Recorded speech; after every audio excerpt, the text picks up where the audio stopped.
Đây ghế anh nâng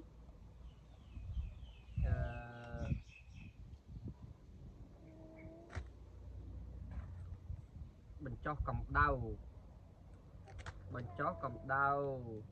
bác ổn đi rơ thợ ơi con rơ thợ ấy kê ồ ate ni ani ate ô ate đó nó mờ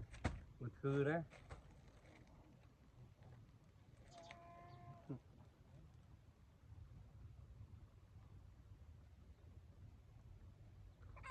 hả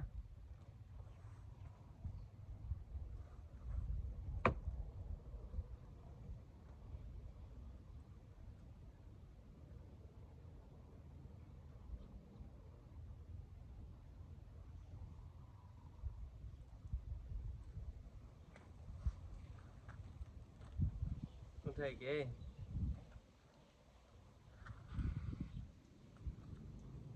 bật lan mà tun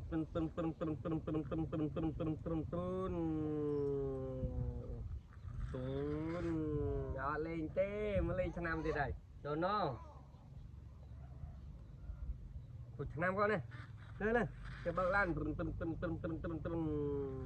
là với miền na đâu này đi luôn này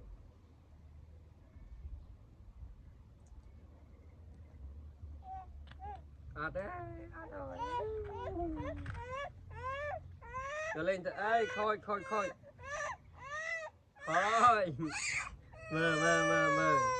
mơ